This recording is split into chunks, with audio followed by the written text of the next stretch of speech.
Hello everyone, welcome back to our session, the live webinar.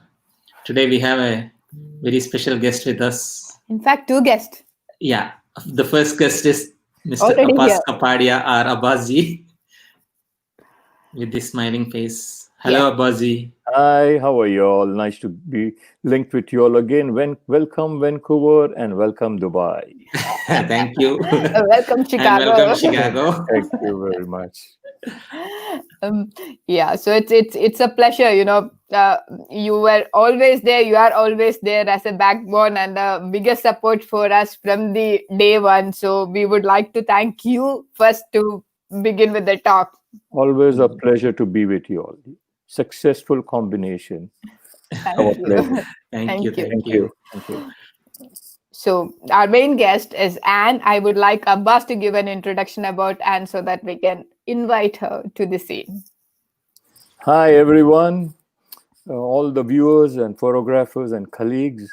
Today, we are honored that Anne Sutcliffe is going to give us our presentation.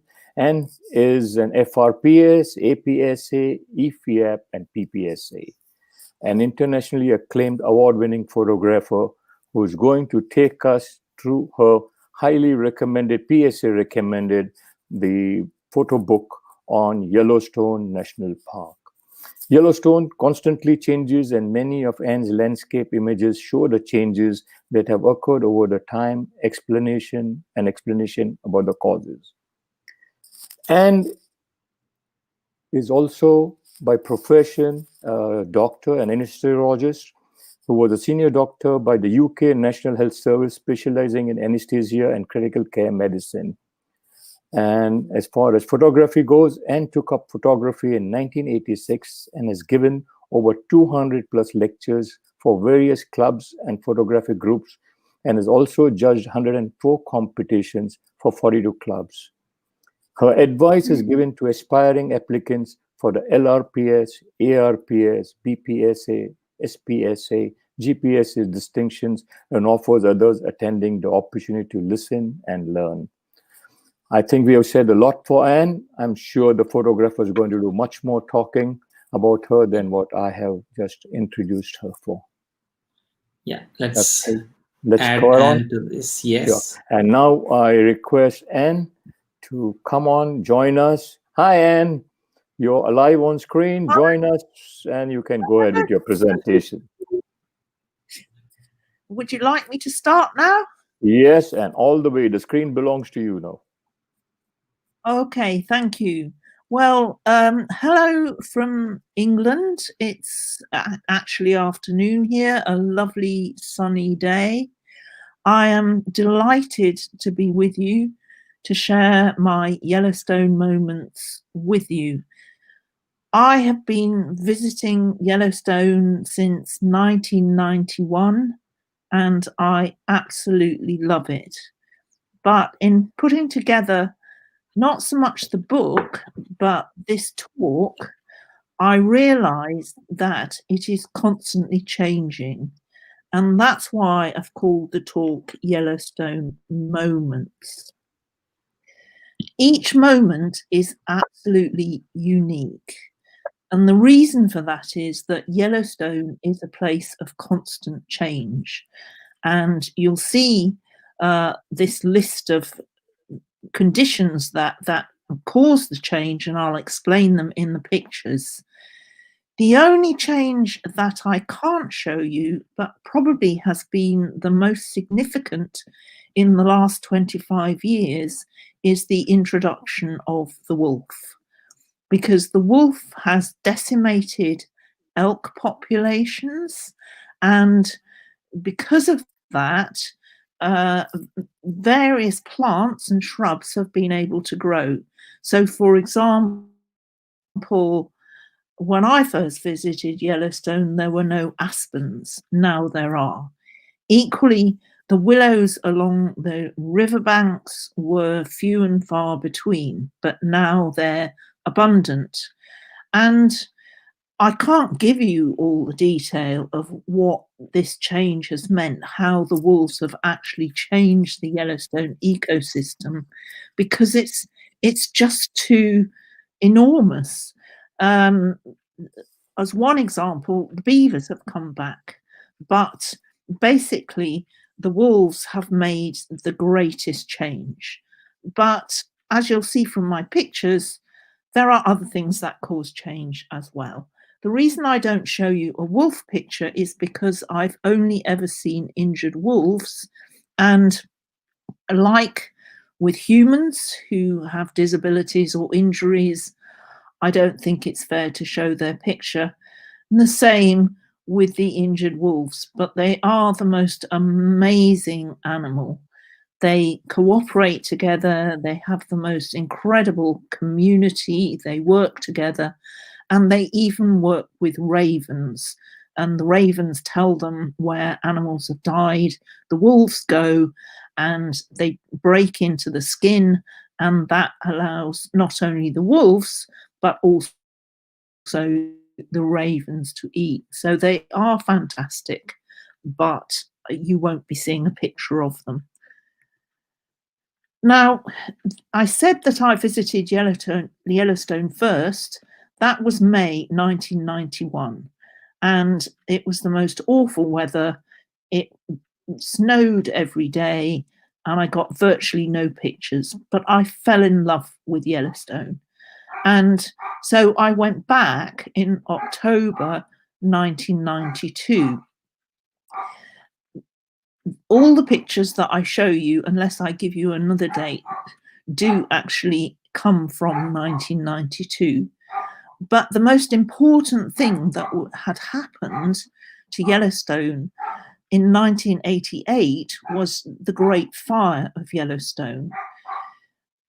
In 1992 and even afterwards, there was a huge public debate going on about whether the fire should have been allowed to burn as extensively or as fiercely or for as long as they did.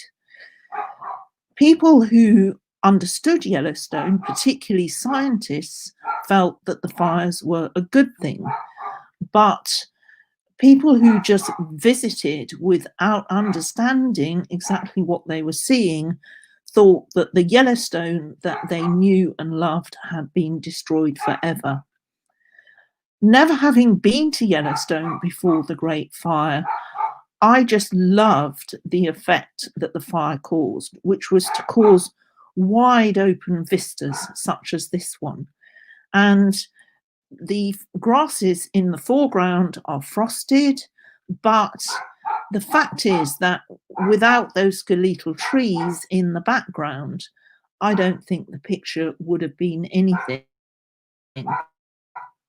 But as time has passed, the fire had an important effect on the ecosystem because the conifers, the cones that they drop, it needs fire for the cones to open and release seeds and for new young conifers to grow.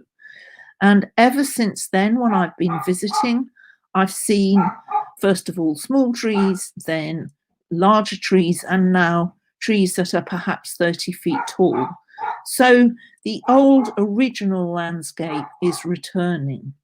So the first thing that changes the landscape in Yellowstone is fire.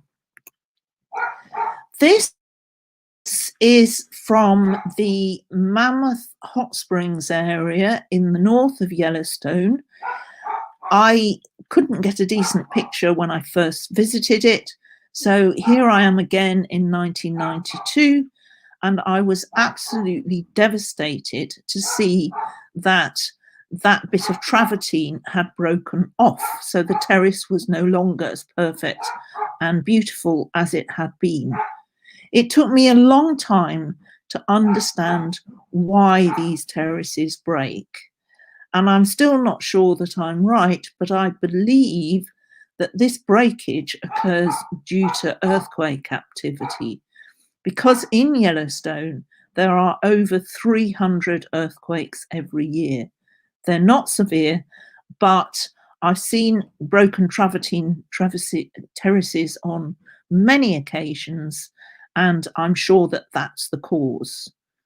While we're on this picture, I should tell you about another geological feature of Yellowstone that's hugely important to the pictures that you may or may not find. Yellowstone is a caldera. That means that it lies in the center of a dormant volcano, and the surface of the earth is really quite thin, and underneath it is magma, hot magma, rising from the center of the earth. And as the magma rises, there are a number, I do apologize if you can hear my dog in the background, there are a number of streams that pass underground. And because they are heated, they can dissolve minerals and they move around. And then when they find a crack in the Earth's surface, they emerge. And as they cool down, they lay down the minerals within them, in this case, the travertine, and they create terraces if the springs are active for long enough. But we've already mentioned the earthquakes that change the landscape immediately by damaging the terraces, but also they change, or they can change the landscape by actually changing the course of the streams, and therefore blocking their exit to the surface, and that can kill thermal features. So this is the top of the Mammoth Hot Spring area. You can see in the foreground a hot pool. You can tell it's hot because there's brown areas which are in fact algae. Algae develop in hot water, and the temperature of the water depends on what color they are. And you can also see this particular hot spring beginning to lay down travertine. In the distance, there is another beautiful area that I will show you in a minute. But what I want you to notice is that in between these two hot springs, there is an area of grey looking dead rock, and that is effectively dead travertine. It would once have had hot springs, but because of earthquake activity, they are no longer there, and therefore the landscape just dies. So this is the hot spring area in the distance. That was completely, it was beautiful. It isn't there anymore. There are a few hot springs still going, some of them quite long-standing in the Mammoth area, but some of the most beautiful features have disappeared because of earthquake activity. This is the Opalescent pool in Black Sands Basin. It's a very attractive area, always good for photography, but I was particularly taken with the little white tree stump in the foreground. On subsequent visits, it fell over and then it moved into the water and then it disappeared. And it wasn't until 2017 that I actually realised what had happened. The tree that you see in this picture, I should perhaps go back, is the same as this one. And it's still there. But the tree stump isn't. And if you look at the bottom of the picture, you can see that there are footprints. And these are the footprints of bison who seem to either be immune to the heat of the hot pools or they know where it's safe to walk. But I'm fairly sure that the second cause or the third cause of the change in the landscape after fire and earthquake activity is animals. Of course, anything that's living will grow. So this little tree was beautiful. I captured it in 2013 and the weather conditions were perfect. There was light on the tree, but the wind blew, so the steam blew across what was really quite a messy tree-covered slope behind and simplified the background. Now, if you visited, this tree is probably 4 times the size. It's lost its beautiful little round shape, and the bushes at the bottom are out of control. So the picture is no longer there. This is having a senior moment. It'll come back to me. But it's one of the regular hot pools. Has it changed over time? Well, yes and no. Because this pool is an illustration, it's the Morning Glory pool. It's an illustration of the final thing that changes the landscape. In order to get a good picture, you need to be there on a sunny day, and then you get the colour of the deep green water, and the colour of the yellow and orange algae comes out, and again you can see little bits of travertine being laid down here. The problem has been that in recent years, visitors to Yellowstone seem to have changed with, I don't quite know how to put this, but they are less respectful of the landscape and of Yellowstone's special features. So in the past, a simple notice saying, please do not walk up to the feature, please do not walk on the travertine, and please do not put your hand in the pool because you don't know how hot it will be. Those notices used to suffice. Now they don't. So for health and safety reasons, the Morning Glory pool has been surrounded by a fence. Does the fence affect photography? Well, it makes it more difficult because on a sunny day, which is the ideal condition for photographing the pool, you get shadows. So it's more difficult, but not impossible. This little tree is in the the Hayden Valley. It's a constant. It hasn't changed in all the years I've been visiting Yellowstone. It's nothing in summer months, so you really need to see it in winter. But the sort of picture that you get will depend on the snow conditions. And what you really need is not too dark shadows, bright sunlight, but just gentle shadows. And so many photographers have taken this picture that this is my attempt to do something different with a panoramic shot. This is the Grand Canyon of Yellowstone. There are 2 viewpoints, the most popular of which takes you down so that you can actually look at the falls that crash over quite a tall cliff into the Yellowstone River. But everybody takes that picture. You can find it on the internet anywhere, and I don't like to show pictures that everybody else has got. Most of the canyon walls are red, but on my first visit to this viewpoint, it was evening time, the sun was setting, the canyon wall was in shadow, and this beautiful little yellow pinnacle was picked out by the sunlight. I've been back this view numerous times, and I think the yellow rock must be pretty soft and has been destroyed by erosion because it just isn't there anymore. So whereas most of the Grand Canyon of Yellowstone is red rock, there was a very small viewpoint that I found in 2015 through a gap in the trees.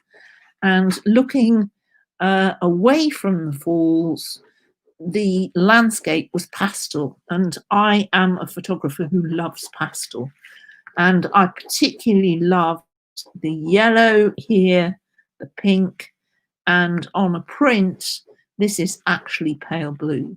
And for completeness, this is a tree that's probably about 60 feet high, so it gives you an idea of scale. 2 years later, the trees are grown, the viewpoint are there. So I think you're seeing why it's almost impossible to get the same picture twice. This picture, again, was unique in that it was the only time I saw this tree, and it was in a situation that I felt was photogenic enough, but it has remained a constant. It's actually at the entrance to the trail that leads down to the viewpoint that I've been talking about. There's a dead tree. It sits on a rock, which in this picture, I hope looks quite attractive poking through the snow, but when you see it without snow, it's pretty ugly.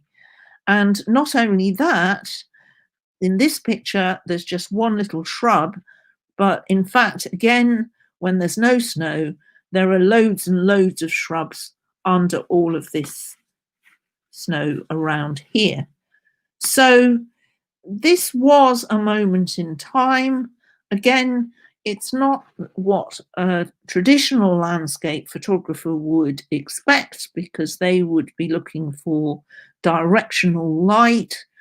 But I look for softer, more pastel images. And what I loved about this picture was just the shapes of the snow and the fact that there were these gentle shadows here, and that the colour of the snow was reflected just in the subtle clouds in the sky. Of course, everyone who visits Yellowstone wants to see animals, and mostly, or most people, want to see a bison covered in frost. And here's my version of that image. Here's another one. This bison has some frost, but you'll also see quite a lot of snow on his snout. And I'll explain why that happens later. I would like you to believe that this is light in his eye, but actually I think it's just a little bit of snow. This is an otter. Otters are visible in Yellowstone at any time of year, but again, winter conditions are ideal because the river water is quite dark. So in the summer months, when there's no ice, the otters don't stand out from their background. But here, this otter emerging from the water, which you can see is dark, onto ice, it gives a much more pleasing picture. This is my coyote. I was very lucky with this picture.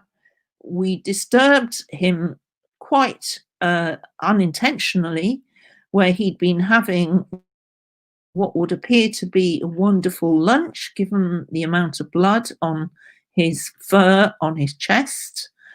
And he just emerged from the ditch and then crossed the road and then ran past us. And we were all just snapping away.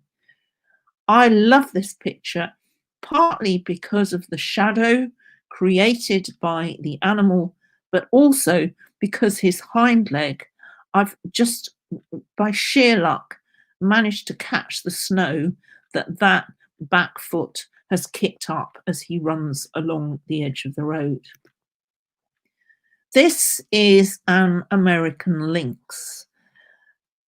Really, this picture is just a kind of a scene setter. To give you an idea, this grass is probably about a foot high. So we're probably talking, if you're listening and thinking meters, probably a third of a meter.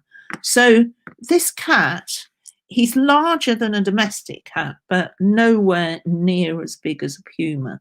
He's really just a great big pussycat. This is a fox. I think he was hungry because we spent 40 minutes with him, and most of the time we were really very close to him, and he appeared not to care at all. He was busy hunting. So here what you see is him. The sun is in front of him, so he's squinting, which gives him that sort of squinty-eyed smiley face, but he's deadly serious. He's got his ear parallel to the snow, and he's listening in order to hear critters beneath the snow so that he can leap and hopefully catch his supper. And here he is leaving. If you're watching on a large screen, I can't quite explain it, but these pictures are not the quality they should be.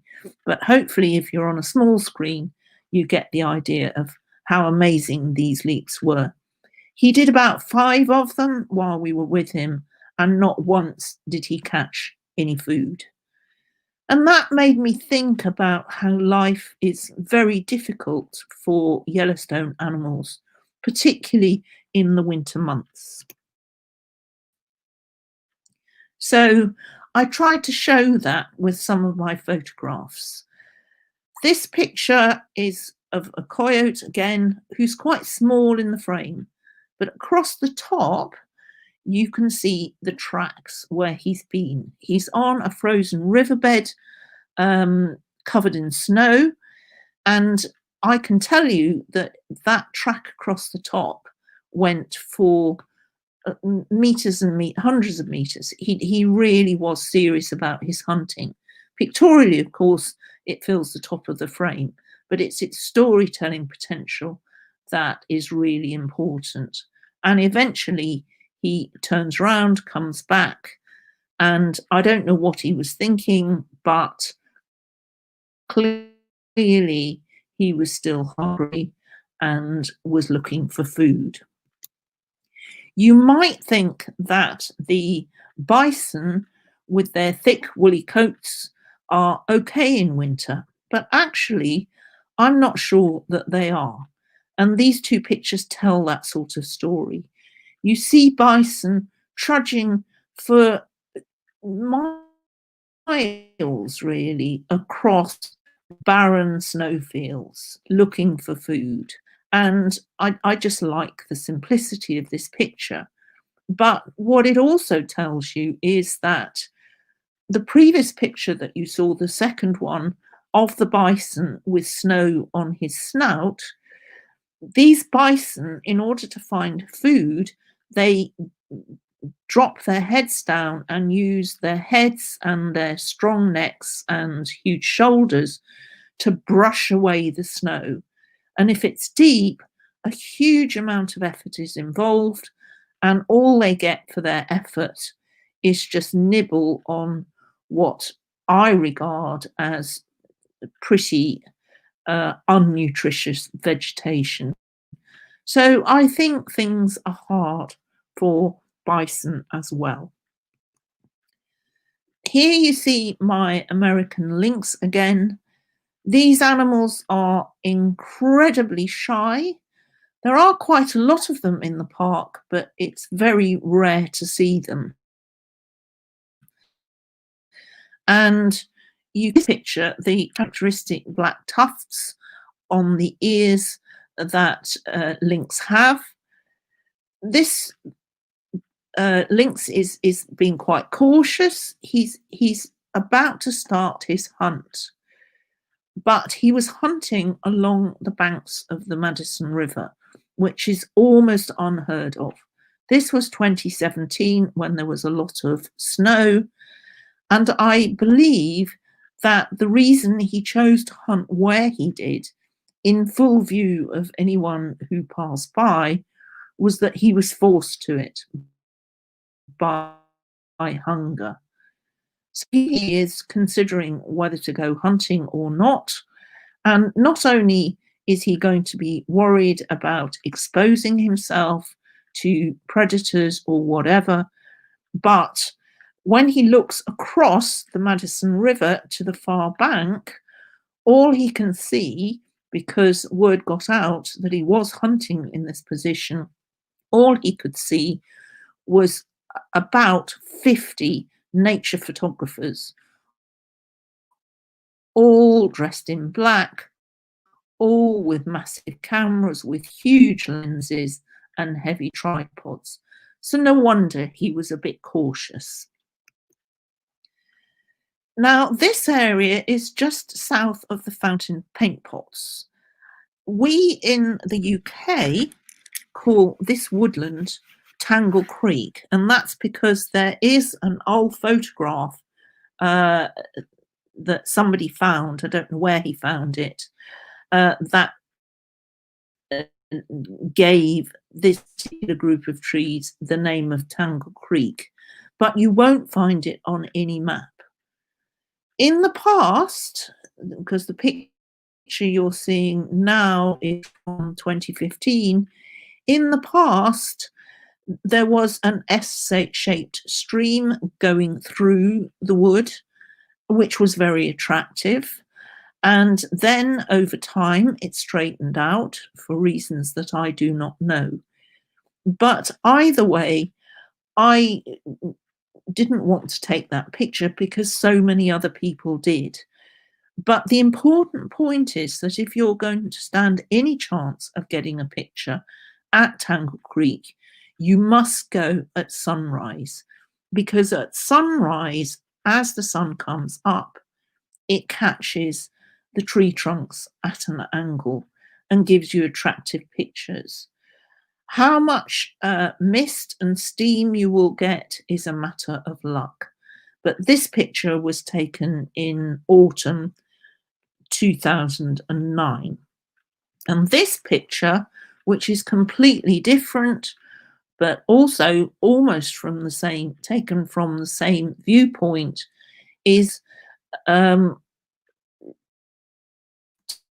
taken in 2015. There was very, very little snowfall that winter. So instead, there was a heavy frost. And I just loved the frost on the broken grasses. And I love the fact that towards the back of the picture, there was enough mist to soften it and then just produce these very soft trees. Although you can see that in this picture, there was actually very little sun to light them. This is Beryl Spring. It sounds like a pretty place, but actually it's just a hole in the ground that belches vast quantities of steam 24 hours a day. If the nights get cold enough, the steam condenses on the trees. And if it's really cold, not only does the steam condense, but the water that forms freezes. So what you're seeing here is not snow or frost on the trees, you're seeing ice. And me and my friends at least call these ghost trees. Visiting during the day, the photographer is faced again with vast quantities of swirling steam. And you are reliant on wind to move the steam around and hopefully create gaps so that you can see the ghost trees. But capturing images of them is not easy. Again, I would say that photographically, this is probably not the best picture because of that dark central tree. Compositionally, that's not a good idea.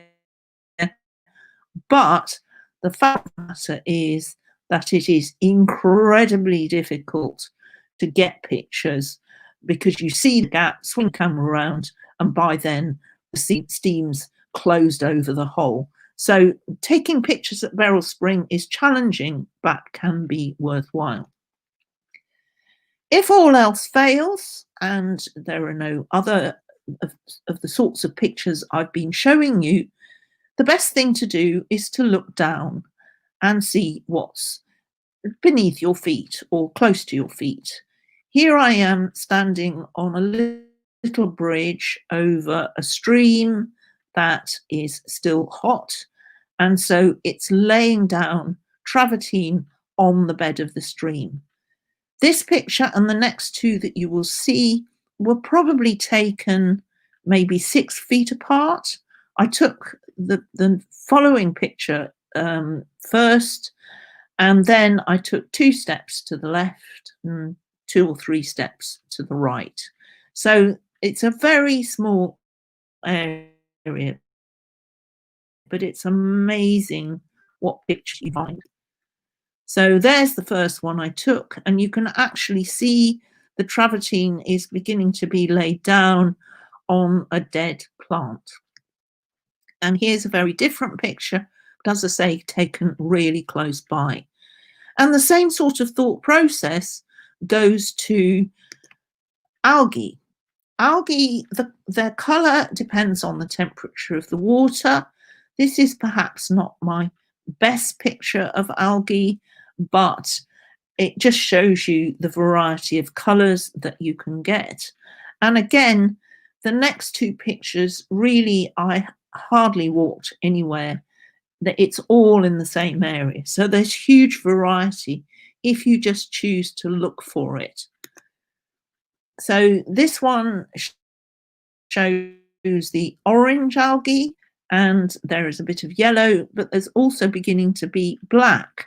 And actually, I captured these pictures in 2018, and I've never ever before seen black algae, but I absolutely love this picture. Also taken very close to the other 2. It just reminds me, I don't know, it's almost outer space. It's just something completely unexpected, and I just love it. This is a place called Tarpool. Again, you won't see it on any maps because most of the visitor season in the summer months, it is a car park. And it's a car park for the newly refurbished Fairy Trail, which has been rebuilt so that you can now go up it and get an overview of Grand Prismatic Spring, which is another constant feature of Yellowstone. Excuse me. I was lucky to go to the overview on a clear, quite bright day and to get this picture, but it's a bit touristy. So, but the reason I'm showing it to you is because I just want you to notice this boardwalk. It goes round here and it goes all around here, because my friends who I was with were non-photographers.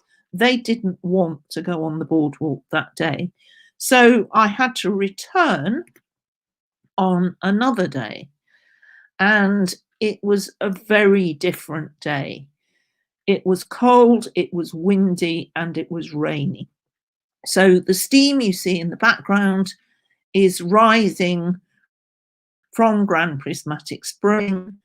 And when I first saw what was going on here, my heart just sank. I just couldn't believe what I was seeing. But my philosophy is never give up. So up I went on the boardwalk and I walked round it. And whereas my biggest chance I thought of getting pictures might have been the spring itself, there was just too much steam. So when in doubt, my philosophy is always just to look behind you. And I have seen this image or this dead travertine many, many times before. And I've tried to photograph it. But the truth is that at the top of the picture, there are some low hills which are quite dark, and they're covered in conifers. And really, on a clear day, you get that heavy, heavy impression of the hills and the trees at the top of the picture, and it completely spoils it.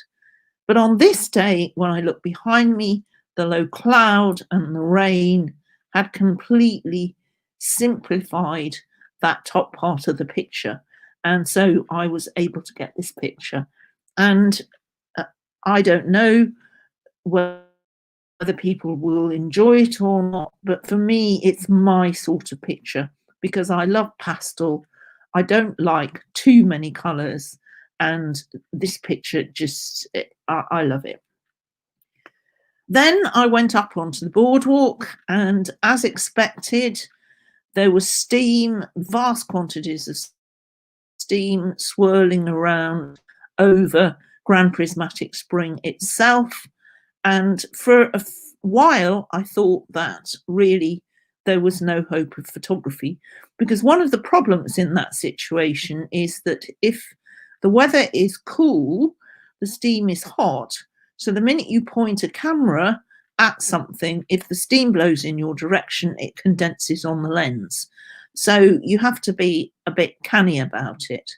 But eventually I realized that what was going on at Grand Prismatic Spring was very similar to the what I'd experienced at Beryl Spring, in that at times there would come a gust of wind and there would be a small gap in the steam, and there would be pictures within it. The pictures that were within it, to me, were completely unexpected. I can't explain where they were quite or how I got them, because you would think on a clear day you could get something like this, but I never have in the past. Maybe I would have in 2018 had I gone up on that sunny day. But I got this picture and I got this one, which I prefer even more. I call this my mini landscape. And the reason is that, like that first white picture, this to me looks like cloud, and this looks like a shoreline.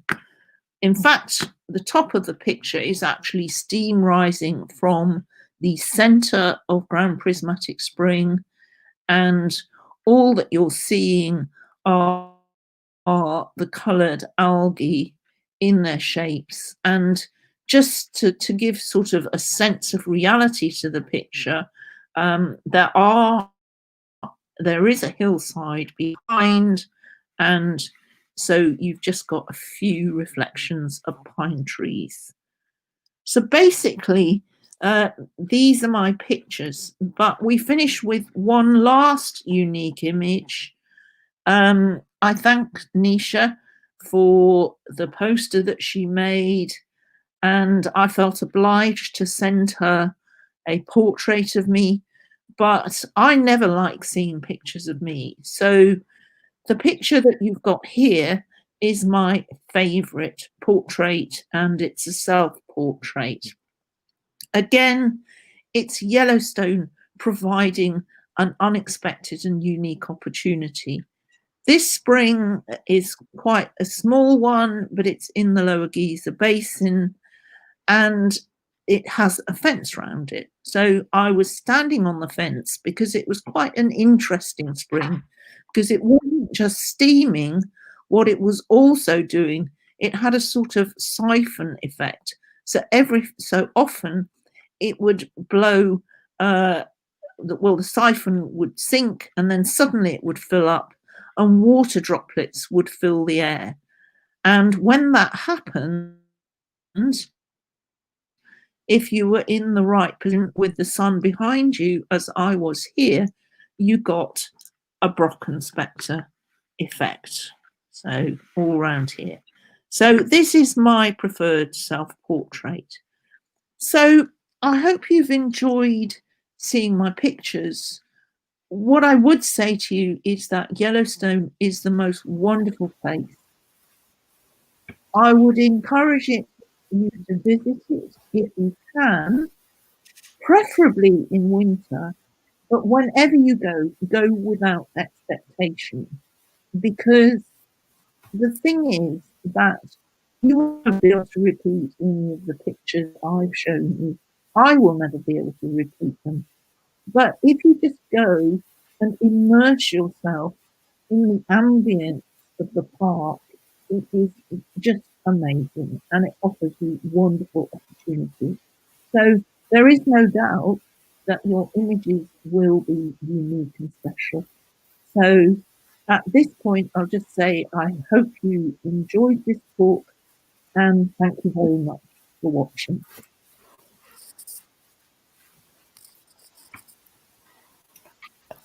Thank you. It was amazing. You really took us to the Yellowstone. The feel of the images, it's so awesome. I think, and you have established your style in simplicity and pastel Thank you. shades. I've always seen your pastel colors. I've always loved your pastel colors. And that's what we saw today. And along with it, your photographers were always having some tips or some learning for us photographers to learn, where to stand, let the steam clear, where the sun would be. There's each photograph, it was very, very well explained for us, let's say, photographers who want to get halfway to your style. Thank you, Abbas. That's very. Thank you, Anne. Thank you very much. I can't see any of you. I'm smiling. You can't see. Get Anne smile on. Once you close the PowerPoint, you will be able to see us. You can see us now? No, I can see my email. Perhaps I'll try and... You come to your Chrome window. Sorry? Oh, hang on. Am I still with you? Yes. Yeah. Yes. Right. You can come to the Chrome window. Oh, here I am. I can see you. Lovely. Yes. Well, I hope that was okay. Was the sound okay? We have that was fabulous. Couple of questions. Yes. So the first question is, you already mentioned, but still I'm asking this. What time of the year is best to visit the park? I love it in winter. I have to say that winter is really special, but that's because of my photographic choices, really, because I like simplicity, and so snow simplifies things, and that really helps. But the other reason for going in winter is that the animals, the bears, you can see in June with their cubs, the black bears, and the grizzlies. You don't see them in winter because they're hibernating.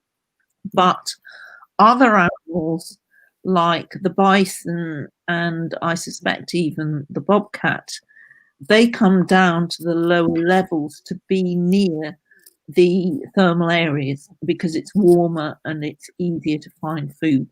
So from my point of view, winter is the best season to go, but it's more difficult because you're not allowed to go into the park on your own.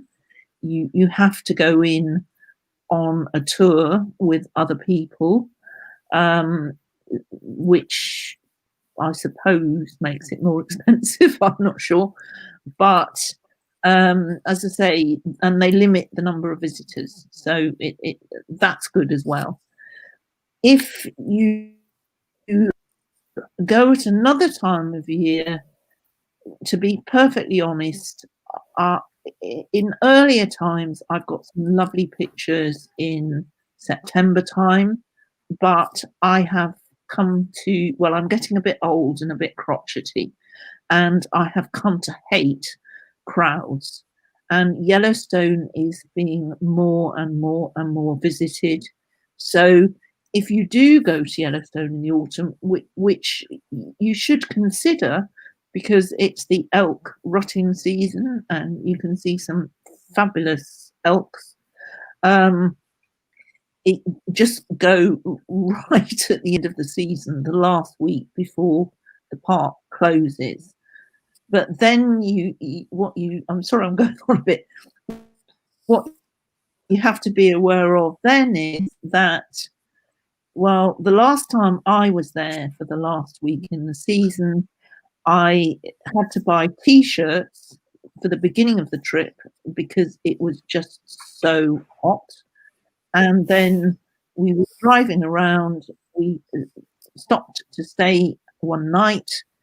We had a little cabin with a sort of decking on it, and we were drinking wine in our T-shirts late into the evening. We woke up the following morning, and it was bitterly cold, and there was snow on the ground. So we then had to go out and buy woolly hats to keep us warm. So you need to be prepared for different weather conditions. In fact, on my first visit in May, when it snowed every day, my husband and I would go into the visitor centre every day, and we got to know the ranger who was there quite well, because we kept saying, "What's the weather forecast?" And he kept saying snow, and we kept saying, "Well, is it going to change?" And in the end, what he said to us was, he said, "Folks, Yellowstone has 4 seasons: winter, winter, winter, and summer is July and August, and almost any other time of year you can get any sort of weather conditions at all. So you just have to be prepared." Great. And how many days are ideal to visit the whole national park? If you're me, 2 weeks. If you're most people, probably 7 days. And if you're an average touristy person, 2 days max, because they just That's run through. Okay. Yeah. And one question is how difficult it is to spot the bears over there. If you go at the right time of year, it's easy to see the bears. In 2018, I was there in the middle of June, and the bears were there with their cubs, and we saw lots and lots and lots of them. But the difficulty is that they're often in amongst the trees. So seeing them is easy. Photographing them is a different matter. It's not easy unless you're very lucky. The other time, when I never saw it, but there was a time on one of my early visits when further south is Grand Teton National Park, and if in autumn, some of the trees along the road that goes through this park are covered in berries. And on that trip, although it was reported that lots of people had seen a bear eating berries, unfortunately I never did. So berry season is possibly good as well. But there is another thing. If you're a hiker, I can't give you the details, but if you're prepared to hike, the grizzlies, they go up a certain mountainside in the wilderness in autumn, because there are some moths up there, and they eat them. And you see it on wildlife programs, but it does mean a long hike into the wilderness, which is not something that I tend to do. Okay. No, I think for friends in India and Dubai, Yellowstone could be visited along with the Grand Teton National Park, which is just about 2 hours away from Yellowstone National Park. So you can get two parks of great beauty to be visited in one journey, or one you could combine it in one holiday. It's worth great. it. It's lovely places, you know. It's lovely. Yes. And we also have a question on how was the travel inside the park? Is it safari vehicle or can you drive around? In the summer months, you can just drive around in whatever vehicle you want to. In the winter, you can go in safari, or they call them safari vehicles. There are companies that arrange bus tours around the park in summer, and they're basically yellow school buses. And then in the summer, they take the wheels off and they put on skis on the front and the tracks on the back. So you can go in these ski buses. There are also various other converted vehicles. They all have skis and caterpillar tracks. But if you want what I would call fun, and you know the people that you're traveling with well, if you're a group of 8 people, there's a little company called Aspen Tours, and they use old school buses from Canada, and they basically look like red beetles. And they're tiny, they're very cozy. You have to be good friends because you squeeze in with your friends and with all your photographic equipment. But they're such fun to ride in. They're really lovely. Maybe I should have showed you a bit. We have one thing. We have a question from one of our members, Cynthia. Where can we see her photography work? And she is appreciating your work, beautiful work. Thank you. I regret to say that at the moment you can't see it anywhere. Well, you can see odd pictures if you Google Sutcliffe photography, but unfortunately, in June this year, my website host decided that they weren't going to support my website anymore. They sent me over to a different website maker called WordPress, which you may have heard of. According to my research, WordPress is supposed to be possible for beginners to set up a website in an afternoon. I regret to say that I have been trying to set up my website for 8 weeks and it still isn't there. But one day, if you keep trying www.ansutcliffe.com, one day you will be able to see my pictures on my new website.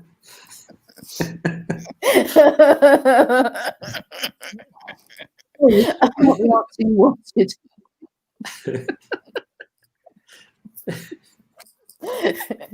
That was a great explanation. We should give a feedback to WordPress.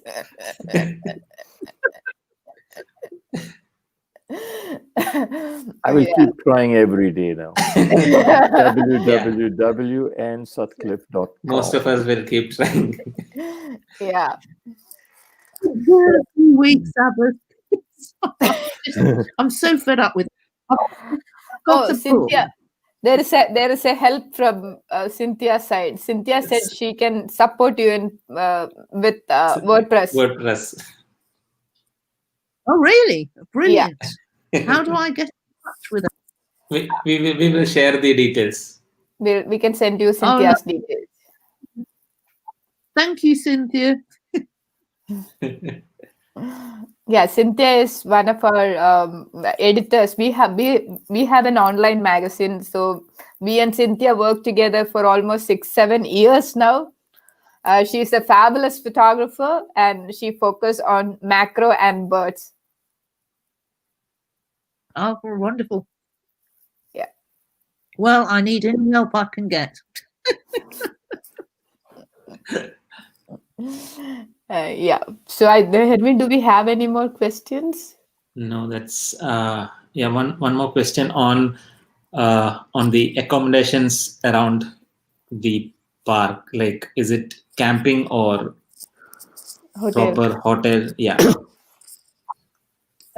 No, there are there are hotels of Okay. various quality, but I would suggest to you that if you're a photographer like me, you really only need somewhere to put your head down. So don't go for the expensive one, because you won't be there. You can rent cabins. You can actually rent apartments. The places to stay in Yellowstone for the south bit of the park, the best place to stay is in West Yellowstone. And if you want to go to the north of the park or to visit the north of the park, then the place to stay is Gardner. And there are hotels and rental places in both. And it's almost, depending on what you want, there's something to suit everybody. Gardner is not that well supplied with eating places, although I know of at least 2 that I absolutely love for a good steak.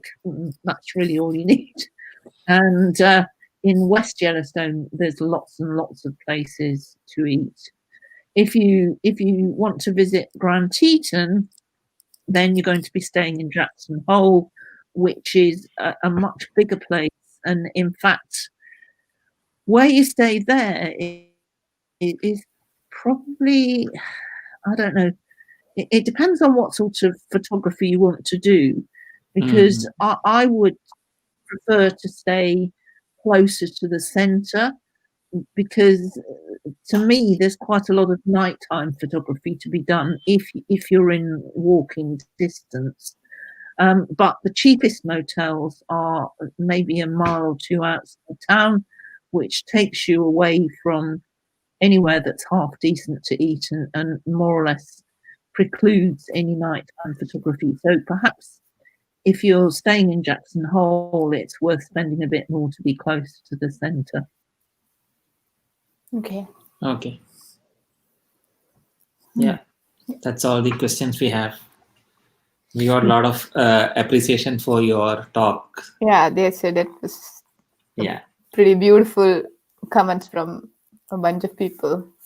So thank you for that. Yeah, it was definitely the way you put it across along with your fabulous images. Awesome. Thank you. Thank you. Thank you, everyone. Thank you. Thanks a lot. We'll catch up again sometime. Yeah, sure. Yes. Thanks, Anne, for joining in, for accepting you, the Anne. invitation and sharing your wonderful experience. Thank you, Abbas. Thank you, Lord. Thanks a lot. Take care. Nice. Bye. See you. Bye. you. See you all. See you. Bye-bye. Bye. Thank you. Bye-bye. Bye. Good day.